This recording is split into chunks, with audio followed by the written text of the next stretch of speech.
I would want to begin by asking, what is it about the RSS that got you interested as a long-term intellectual project?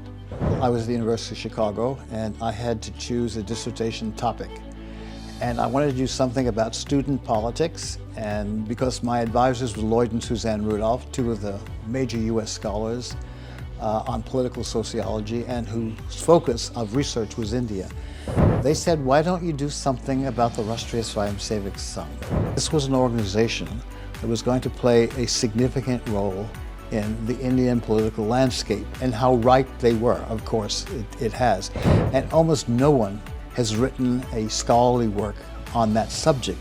The RSS, because in many ways it's a unique organization, it hasn't fractured, hasn't splintered, and explain what it is that keeps this organization together.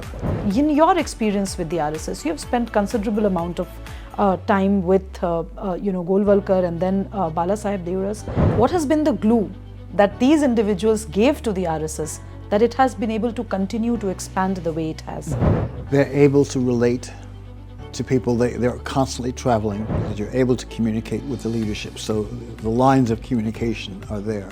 You have, leadership, you have communication, and then you have a ideology that is fundamentally attractive, and that is the unity of India.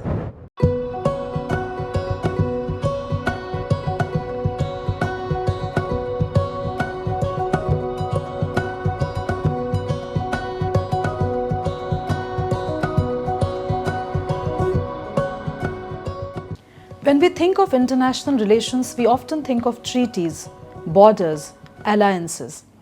But sometimes it's important to take a pause and look at the civilizational memory that nation really resonates with. Today in conversation, we have an academic, a scholar, somebody who has worked with the US State Department in the past, and somebody who has really engaged with the Indian nation state, its understanding, its underbelly for a really long time.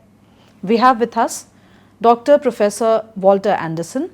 Mr. Andersen has studied the RSS at great length, right from MS Golwalkar to Balasaheb Deoras. He has spent time with them to, of course, the current leadership. He has been engaged with the questions that RSS deals with with great academic rigor. We have read Dr. Andersen a lot. I'm sure anybody who is interested in understanding the India story and understanding the RSS beyond the general classifications that go on with it has read, studied, engaged with Dr. Walter Andersen. So Professor Andersen, thank you so much for giving us time on this India Foundation Specials.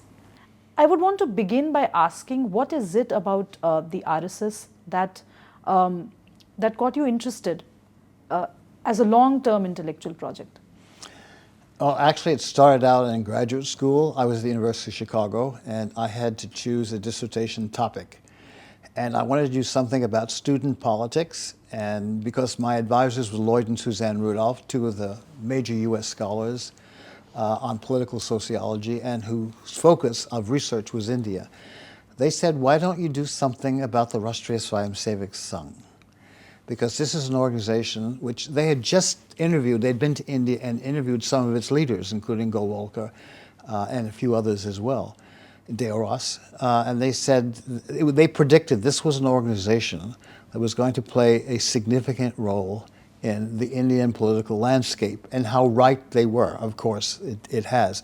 And almost no one has written a scholarly work on that subject. A lot was written, but it was either pro or against, but very little that was real scholarship. And they said, why don't you do that? Do a study of the RSS, because in many ways it's a unique organization. It hasn't fractured, hasn't splintered, and explain what it is that keeps this organization together. And so I did. That was the subject of my dissertation. And then I had a Carnegie Fellowship, and I went from the University of Chicago, and I went to Delhi University. I stayed in Jubilee Hall, and from there I got to know a number of people, and I began to sort of branch out in terms of doing research on the RSS. That's how it started as an academic project. Of course, it became something much more as I stayed on in India longer. And then, as I mentioned, I married an Indian lady that, of course, made it a frequent. I was frequently in this country and obviously talked about this country a lot. So that's how it started. Walter, you've actually seen the RSS evolve from Golwalkar to the current dispensation. What is it about the RSS that you think has stayed, the texture, the habit of the organization, and what is it that has changed? Has it changed much? Let me start with, what is it about it that has remained and, that explains its growth? I think there are a couple things. One is the notion of leadership. It has always been very concerned that you not only have a leader who has managerial capacity, and there's ways that they test that. They have the shakas, which are the local groups where people often start on a daily basis, going to an hour a day, either the morning or the evening, sometimes both. So they have that. Then they have a training process as well. And at the top of this training process, they have something called a pracharak, someone who's a full-time worker. And they have a couple thousand of those. And they test them to see how well they do. And then they assign them around to areas where they think that they can do that. That is the real face of the RSS, are these pracharaks and these affiliated organizations. And there are some 70 or 80 of them. And they really relate to the issues that impact on Indians. But that's the core of what's remained, is this focus on leadership and how to do it. There are a couple other things, though, that I think has explained its success and its ability to stay together. As a large Indian organization, one of the things that struck my advisors, the Rudolphs, was this is an organization that has not split. There have been some minor,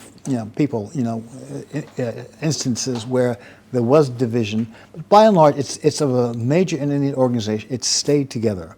How do you explain that? And one of the things, as I mentioned, is the sort of focus on leadership. And then the training of this cadre, they have, it's like IAS officers. They have the pracharak cadre who kind of provide the glue that keeps all of this thing together. The other thing I think that has explained it is the various organizations attached to the RSS are autonomous. The RSS leadership doesn't dictate what they do, but they know, because of the leadership of the pracharaks, that they are committed to another factor that has kept it together, and that is the focus on Indian unity. This is a message which is appealing, and they know how to put it together in a way that's appealing to Indians, is to keep the country together. Despite this is one of the most complicated countries in the world. How many languages? Maybe 30, 40 languages are spoken, hundreds of dialects, and then there's the caste system, and then there's the differences in wealth. How do you keep all of this together? And they have focused, that's been their core theme. How do you keep all of this together while focusing on the issue of unity of India, unity and diversity? That's always been a core, is unity in a diverse setting. And they've been able to sort of do that fairly well. And these various groups then, speak for the groups that they're with. If this is the labor, the Vijayati Parishad, for example, or labor, the Mazdoor Sangh, they try to represent the interests of the groups among whom they work, and sort of set their views on the high table of decision making. Now, there are sometimes divisions within the RSS on these issues. For example, land and labor laws. Some organizations that are affiliated want land and labor laws to encourage development. The Prime Minister is among them, is the head. But there are some organizations in the RSS that are not at all enthusiastic about the kind of labor laws that have been proposed, or investment. One of the big debates constantly in this country is to what extent and how much foreign investment should be permitted. So, but they encourage a debate. I was always impressed by the debate on these issues in the RSS. For example, my last book on the RSS, we go into several issues where there hasn't been a debate in the RSS. And I was impressed by that when I first came here and began to see it in operation, is that they encouraged discussion and debate, often contrary to what its enemies have said, that it's kind of imposed from the top down. Not quite the contrary. It's not. Sometimes the top is needed when you have to mediate disputes. Now, you also asked, how has it changed? One of the important change is it's much bigger than it was before. And along with bigness, it has incorporated more interests. And interests have often different views. And so the leadership has often had to mediate differences, both personality differences and issue differences. Probably a bit more than they did in the past. But they have to do it in a collegial fashion. And as you and I were talking before, one of the things that always impressed me is the RSS leadership is constantly on the move. And one of the things that they've focused is that you talk to people, you find out what their interests are. And I think that has been one of its great strengths. And I think those things have explained its ability to survive relatively unscathed by dissidents and by groups that fraction off. It's really quite incredible. An organization this big has been able to stay around this long without a kind of internal revolt, and it hasn't. You've had some minor ones, but nothing that's threatened the organization. So, that was what got me interested, and and has continued. I continue to be interested in that factor as well. Even though it's grown a lot, it still is able to sort of function in many of the ways it has had for a while. Walter, you have navigated this space in academia and of course as a public policy practitioner. What is it about RSS that the West has not been able to warm up to the idea of researching it as much as it should have been? I'll come to the Indian academia and that issue later. But as a Western scholar, in your own academic circles, what is it about the RSS that it's very easy to label it without actually looking at it? Well, one is the tendency often to compare it to the European experience, particularly of the 30s and 40s. And hence, the notion of calling it a fascist group, of course, relates to the European experience of Germany and Italy in the 1930s and 40s. I think that's it's a bad way of looking at a group when you compare it to a different cultural setting. What happens here in India is in many ways a result of circumstances that are unique to India. And to use an analogy of a foreign culture, I think leads one to a conclusion which is not accurate. And I found that when I started doing the research. In fact, my advisor said, you're going to find some people who will not want to cooperate with you for a variety of reasons. Even there are some within the organization itself, within the RSS itself, that don't want to cooperate. And I'll give you one small example of that. Sure. I was interviewing someone who was an RSS member in the old city of Delhi, close to the Jama Masjid in that area there. And I sat down with him, and he had already been told that what I was doing, but he said, I'm not sure that I can trust you.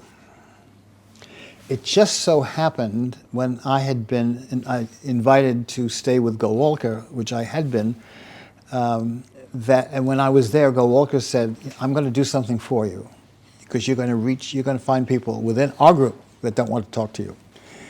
He wrote 2 notes, one in English and one in Hindi. And those notes, I still have those notes. Those notes said, please see Dr. Andersen. I wasn't a doctor then, but he said Dr. Andersen. And be cooperative with him because he's doing research on our group, and I have met him, and I can vouch that he's he's a person trying to do it. Anyway, this person said, I have this note from Gowalkar. And he took the note, he said, see me tomorrow at this time. I guess he wanted to check to see if the note was really real. And when he found out it was, the next day I went to see him, he said, what do you want to know? So it worked. That has, been key, is that how to handle dissidents. That was problems from within. I still tend to get much less problems from without. The non-RSS members who, to a certain extent, here in India, as you were going to talk about, and you know much better than I, a sense that it is a far-right organization. And I have some problems with using far-right and far-left, a Western terminology that really developed from the French Revolution. and really had to deal with European circumstances. It really is not accurate in this case. And that's one of the major problems for people on the outside, is they want something to relate it to. What do you compare it to? And for those who don't know and are prone to be disagreeable, is to compare it to the European experience of the 30s and 40s. That's true in the United States as well too, and not just if you want to sort of create a debate, for example, is to label an organization as a fascist organization. There again, the same thing. They're relating it to a European experience, which everywhere is different. The U.S. is very different from Europe in the 30s and 40s. India is certainly much different. Of course, apart from civilizational differences, there are differences in terms of how we look at our, the growth of the nation state, and how the Indian experience and the American experience are extremely unique in that own sense. The one key question that you actually touched upon was how easy it is to classify, but how difficult it is actually to to categorize and classify and brand the Indian experience. In your experience with the RSS, you have spent considerable amount of time with Golwalkar and then Balasaheb Deoras. What has been the glue that these individuals gave to the RSS that it has been able to continue to expand the way it has? I'd say three things come to mind. One is they're able to relate to people. They're constantly traveling, so they know the various leaders of the RSS. And they're able to communicate, which is very important, that you're able to communicate with the leadership. So the lines of communication are there. And secondly, they want to communicate. In fact, I'm always impressed they have kind of internal polling is done on certain issues. One of the most important of those internal pollings, when people were asked about Modi when he was still, kind of running for the prime ministership, what they thought of him. And they found out that he actually had a considerably high rating among the Swayamsevaks. How did they find out? They went around asking people how it is. In fact, they have what some people have argued could be one of the most effective polling agencies in India, but it's among their own for issues that they're concerned with, and that was one. So, that's another one. You have, leadership, you have communication, and then you have a ideology that is fundamentally attractive, and that is the unity of India and focusing on what unifies Indians, even though there's a recognition that this is a plural society. But there are certain aspects of Indian life that unify people. And one, of course, is the history of the country, certain philosophical views of the country. And it's not religion as such. Some people have argued on the outside, it's Hinduism that is. But what is Hinduism? Hinduism is no simple thing. In fact, the longer I worked on the RSS, the more complex. This is true in anything you work on. You realize the complexities of what you're dealing with. Is that, when they talk about Hinduism, it's a very complex set of ideas. And there is a debate in the RSS as to how to handle certain issues. And this last book I had was actually a reflection and discussion of the various debates on certain issues that took place in the RSS, because there's also an assumption on the outside, particularly in the West, is that somehow this is an organization which the top controls everything. Not true. In which they kind of order from top down. In fact, if anything, you get views coming from bottom up in the organization. And that's always, I think, creates a strong organization. And I like to emphasize the value of the Pracharaks in keeping all of this together. Graham Allison, who is one of the great theorists, you probably have read some of his stuff, has argued that in any organization, you are where you stand or sit. What does that mean? You are where you sit. Is that, your role in any organization is in a sense determined by the organization itself. And that has happened in the case of these Pracharaks who were assigned to these various groups that are around the RSS. That if it's a labor group, they begin to sort of represent and understand the issue of the working class. And when you get to the issue of the working class, the other thing that comes to mind is that If you listen to the Vijayadashmi speech, which is a speech that the RSS, Sarsang Chalak, the head of the RSS, gives every year, it's kind of like a State of the Union, and it's normally in October, November timeframe. Those, in fact, people should read those speeches because it tells you what the RSS is all about. And one of the themes of it is a kind of equality of people and groups that, an attack on the notion of poverty and the notion that somehow we have to work for the well-being of groups. And that's a constant theme. Now, some people, therefore, have inaccurately, said that the RSS is a socialist group. Well, it's not that. It's not a socialist group. But it has many ideas about social well-being that's very critical. And here, I think it's in the Indian context that they do that. So I think those are the factors that have kept it together. You have a strong leadership committed to an ideal that is popular, and then you have an organization that trains its leadership and is in communication with each other. And I think that's the secret of its success. So if you were to, today, after all these years of study and listening and having conversations, if you were to actually explain the RSS to a layman in the West, what would it be? We know what RSS is not, but what is RSS? It's an organization, here again, relating to those who say, oh, is it a socialist group? That relates to and addresses issues of social well-being. That it's important for them that the people of this country have a sense of satisfaction in being a citizen of India and are loyal to India, both as a place and as an idea. And it focuses itself on that goal. That is its major goal. And it's developed a really extraordinary system of training that some groups have actually come here, to study what is it about the RSS training system that's made it so effective. And it has a very elaborate system of training. There's a shaka every day. Then they have a training system where they train people. They look at, for young, in their case, young men, but there's an equivalent for women as well. Yes. They look for young men, in the women's case, young women who have, who look as if they have real talent at management. And they follow them, and they keep records about this. And to see how these young people would work, if they came full-time into our group. And I think that success has really spelled a lot in its continuing ability to stay together and to expand. You've met a lot of, pracharaks and leaders in the RSS. Have you met Mr. Modi? Yes, a couple of times. I met him when he first came to Washington many years ago on a program that the U.S. government has for leaders, and it's not just for India, but it's other countries as well. And I was asked to show him around the State Department, because I was in the State Department at the time, which I did. I got to know him, talk to him, and he asked me about me, and he was surprised I had an Indian wife who had just had a baby, a boy, who has a joint name which is both Indian and non-Indian. Eric is non-Indian because my background is Danish, so it's a Danish name or Scandinavian, and Anand, which is his Indian name.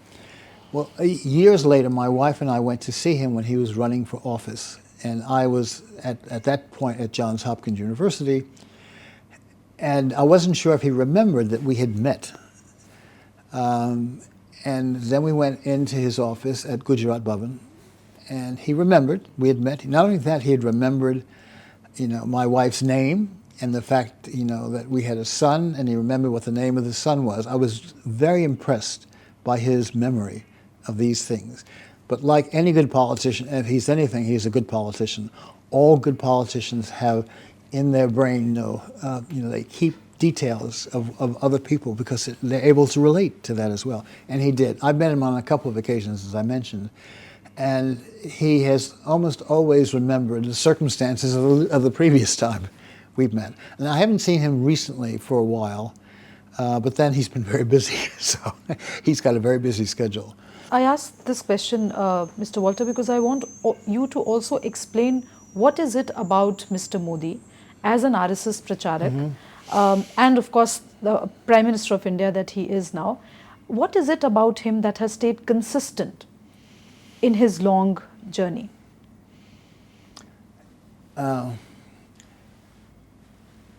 I knew Eknath Ranade, and I mentioned his name because when I first came to India, Eknath Ranade, he's a senior figure in the RSS, and Yes. he was in Delhi when I came here, and the Rudolph suggested I see him because he has a background in both law and philosophy, that he has an interest in that. And I discovered he did, and we would meet occasionally where we talk about philosophy. And I was a student of Leo Strauss, who's one of the great philosophers, political philosophers. And I had a couple of books by Leo Strauss, which I gave him, and therefore he was very happy to get those. But he was the one who first mentioned to me, I had met, as I said, Modi when he was in the US, but I didn't realize where he was and what his thinking was on issues and what his future was.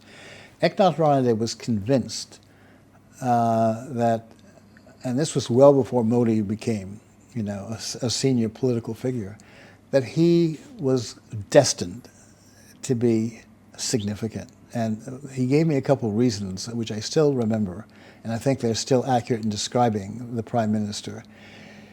He is concerned with things going forward. If you want to do something, set out a way to do it. And I was told in his mind that's always important is not only come up with an idea, but to come up with how you implement an idea.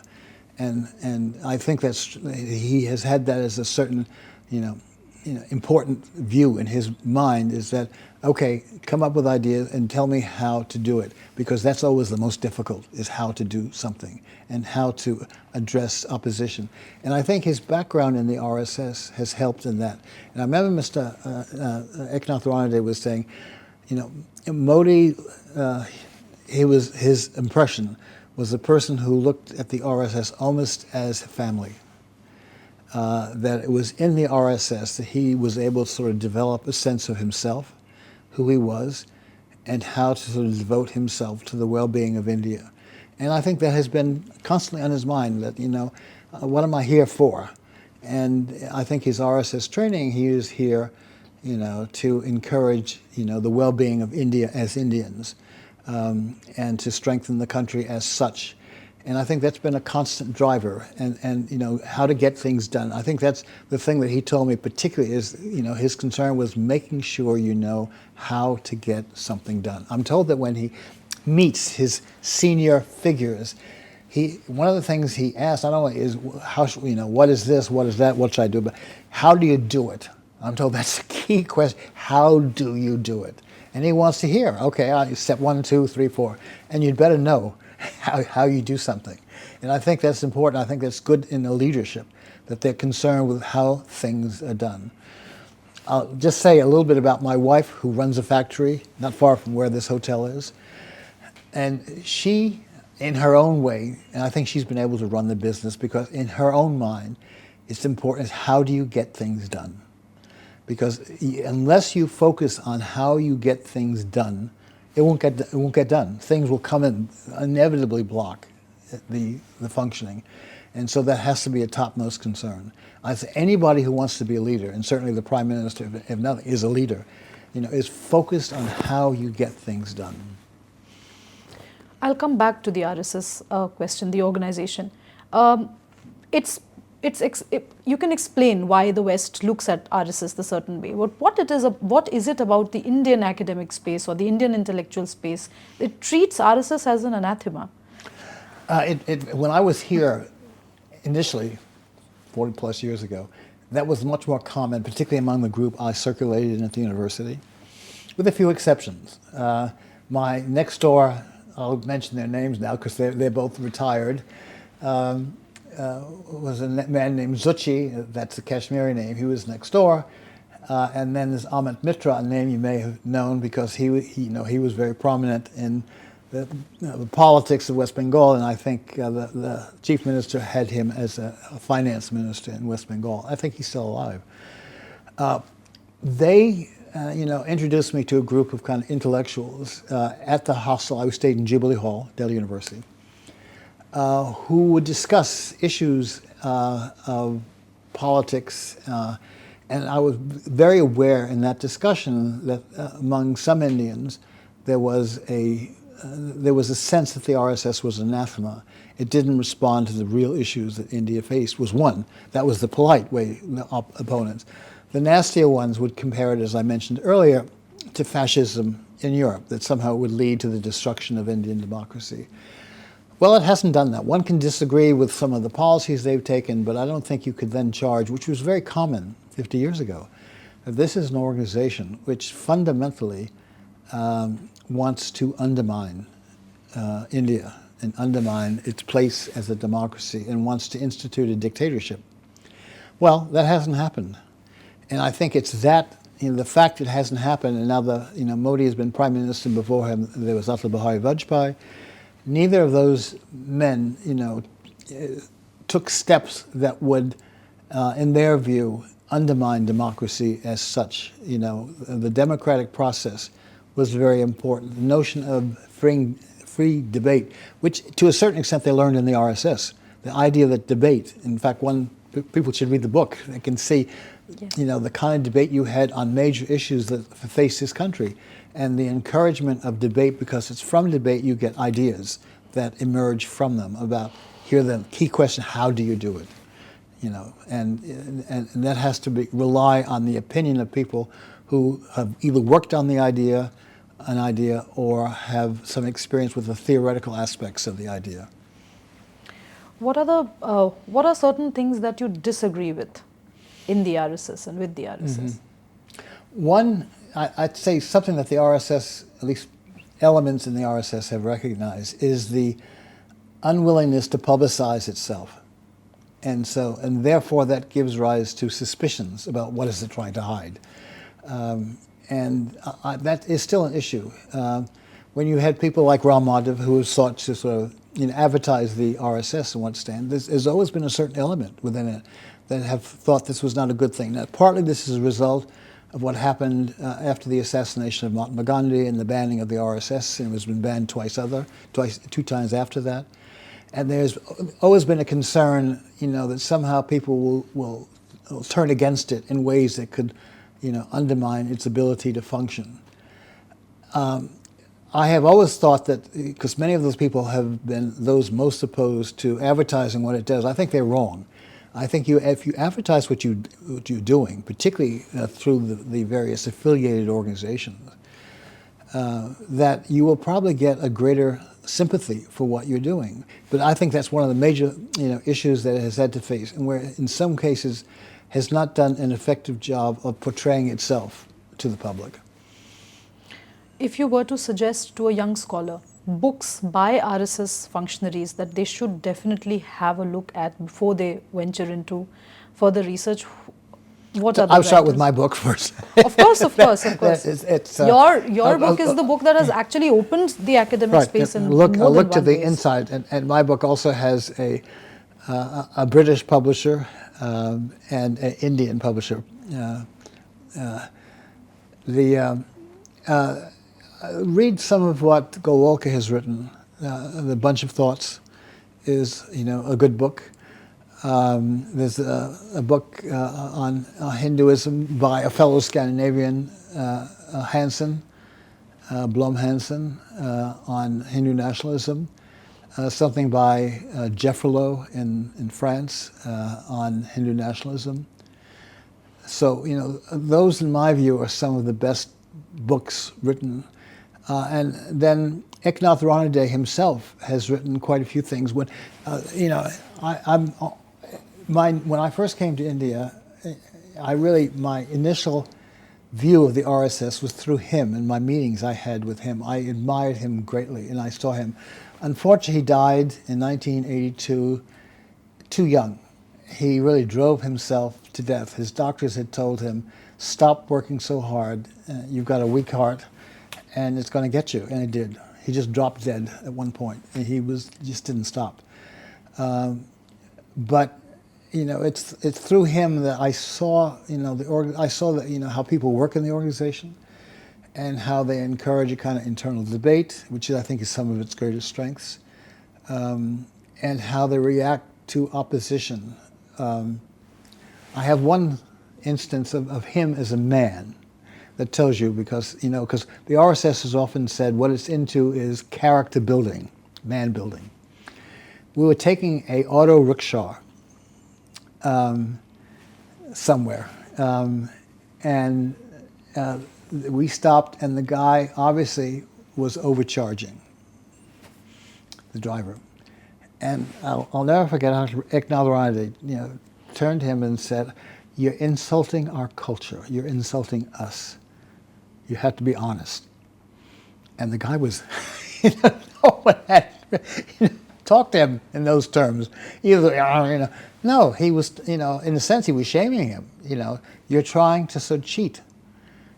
Stop that. Stop it. And I think that was a lesson this guy probably never forgot afterwards. And so I was impressed, by his ability. But he himself, wrote a lot. He doesn't have, as far as I know, I don't think Eknath has any books, but he has lots of pamphlets. And I would encourage anybody who wants to know more about it to look at some of those pamphlets. He often wrote them in connection with a project that Gowalkar had given him. And that was the raising money and constructing of the Vivekananda Rock Memorial. And that's that island to the southern tip of India, which now has become something of a tourist attraction for India. In some ways, it may actually outdo, in terms of the number of people who come there, outdo the Ram Temple at Ayodhya. I mean, in some ways, they're very similar. They're kind of national symbols, and they have kind of linkages to individuals. And the Rock Memorial is Vivekananda, and which, Eknath Ranade had enormous respect and admiration for Vivekananda. And he actually stayed in school because Hedgewar, the founder of the RSS, had told Eknath Ranade, who grew up in Nagpur, the headquarters of the RSS, stay in school to prepare yourself for, this is what he told me, for what's going to be opposition to us. And of course that's true. And I saw that, among this group that I was with at Delhi University. There were, some people were very strongly opposed to it, particularly some students on the left, though there were a few on the right did as well. And I think the big mistake was one of the RSS made was not to explain itself to these groups. And I often encouraged RSS people when I meet them, invite people, both to the shakas, because they might be surprised by what they see there, and invite them to some of these affiliated groups, and to see what they're doing, because the largest school, non-public school system in India is run by an affiliate of the RSS. They have hospitals, they have schools, they have groups that work with college students, universities, they have groups that work to strengthen the family, a whole range of groups, and it's really quite impressive, but they need to get the word out. Where do you see the organization, say, 50 years from now? I think some things will remain the same, some things will change. It's obviously grown a lot, and that complexity has, like anything, when any group functions and grows that fast as it did, it has complexity in how to handle, divisions inside. And I think they recognize that there will be divisions and therefore encourage debate. And that's where my last book, I think, is critical, because it looks at 8 such issues and how the RSS has encouraged debate to work out some kind of resolution of those issues. As long as it does that, I think the organization is going to continue to be significant. And I think it will be. You talk about 50 years, I think it will be, unlike so many Indian organizations, fall apart quickly and lose their abilities as a function. I don't think it will. I think it's going to stay a large organization because it has a certain leadership and a certain training system, which was established by Hedgewar, the founder, in 1925. And it has really stood by those principles of organization and leadership. And I think it's that, on the one hand, and then the fundamental ideology, which is strengthening of the country and improving the well-being of its citizens. And this is where, here again, the other thing people should read is the Vijayadashmi speeches. And if you don't know Hindi, that's okay. They're almost all translated into all the Indian languages as well as English. Those speeches go for an hour, hour and a half. That's the kind of State of the Union of the RSS leader, which he gives every year, which tells you where the organization is going, and you can see the strong, focus on social well-being that's in all those speeches, in one context or the other, depending on what the issues are for the day. Walter, you have interacted with a lot of Muslim leaders, Christian leaders across the globe, and of course you've interacted with, I shouldn't use the term Hindu leader, but just to humor the common phraseology, you've been introduced to Hindu leaders within the RSS and even outside. What is it? Where's the world of difference, or is there any? Well, one is interpretation both from the inside out, and then those on the outside looking in. As I mentioned earlier, one of the weaknesses of the RSS is to explain itself to the outside, and this has been, and also to within, and this is particularly the case with Muslims and Christians. Now, they have established a group which addresses themselves to Muslim concerns, but to be quite frank, I don't think it's all that effective. It's certainly not very effective in drawing Muslim support, though ever since the time of Deoros, who was the third Sarsang Chalak, they have opened the shakas to Muslims and Christians. Almost all of the affiliated groups have Muslims and Christians, including the BJP has Muslims and Christians in it. But I think they need to be a more effective job in how they affect and improve the lives of these three groups, and I think that's been one of its weaknesses. I'll give you an example that often is pointed to, is the lack of Muslim and Christian candidates in the Bharatiya Janata Party. Or if you look, that's one area where there are very few candidates, in fact in some cases none. And then look in the RSS, among the pracharaks, I don't know if there's any good statistical review of who the full-time workers are. I know there has been a Muslim or two among them, but there are a couple thousand among them. There can't be more than a handful. I think they need to do a better job in drawing Muslims and Christians into the organization and giving them responsibility. Because in India, like all places, who you are counts. There's a certain, people look, oh, is he one of us or not? And if you're looking as a Muslim to the RSS, how many Muslim leaders do you have in the RSS? Very few. And the same is true in the BJP. There are more in the BJP. In fact, there have been a couple of people who in the BJP, Muslims who have been somewhat significant, but the numbers are relatively small. And I think they need to be a more effective job in pushing out with these groups and bringing them into the group. As an academic, what are those questions that you would want future academicians to engage with respect to the Indian nation state, the Sangha Parivar, and the overall intellectual engagement with this community? Well, with the Indian state, of course, the question a lot of foreigners always wonder is, how did democracy last this long? Because when India became independent, there were many scholars who argued that it would not last very long at all, because the plurality, the level of poverty, was almost inevitably lead to undermining of the authority system and maybe even the state. Well, it didn't happen. And I think to a large extent it didn't happen, and this is the other thing they look at, is how did democracy function? There have been ups and downs in democracy, like there are everywhere. But by and large, it functioned. It was able to sort of draw people into participation. Look at the numbers of people. It's one, you have in the 60s, higher 60s% of people who actually vote, which is very high. So you have involvement. And one only has to go, for example, in terms of involvement, is go to a college campus when they have internal university elections. And I always told my Chinese contacts about that. There are slogans everywhere about, come out and vote, da-da-da-da-da. In China, they also, quote unquote, have elections too, but you never know it. There's no such involvement. And I seldom saw my students with any enthusiasm, because those elections were determined. There wasn't really a choice. It was, the Communist Party decided who would get the position, and that was that. And even though they may have, the illusion of election, they weren't real. In this country, they're real. You have real elections, and sometimes you have people lose, who unexpectedly, and sometimes, they win. but you have a process. People have a sense that there is a process that they can have a voice. Walter, as a closing question, I would want you to meditate a little on what has your work taught you about nations, faith, and the need for belonging that every nation has. It's critical because where nations lack the ability to get its citizens to feel their belonging, you're encouraging various kinds of violence. And unfortunately, you see a certain element of that in the U.S. today, where some people feel they're not, participating in a joint effort with other citizens, and that can be dangerous. It can lead to internal violence. So it's very important that the citizens get a sense of being a participant.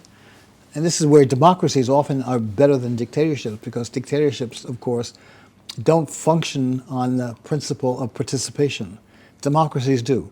Democracy is only as strong as you get people participating in it. And dictatorships are weakened in the long run by not encouraging people. Now, some people, when I've said that, say to me, what about China? How do you explain China?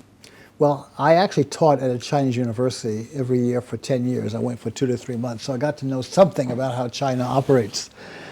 They have a lot of discussion in the party below the level of what's called politics in the strict sense of the term, and to give people a sense of being a participant. But there's also some unhappiness among many that maybe not enough. It is, after all, not a democracy in the sense that we think of it. You can't vote out a leader. Xi Jinping cannot be voted out of office as long as he wants to remain in office, whereas democracies open up.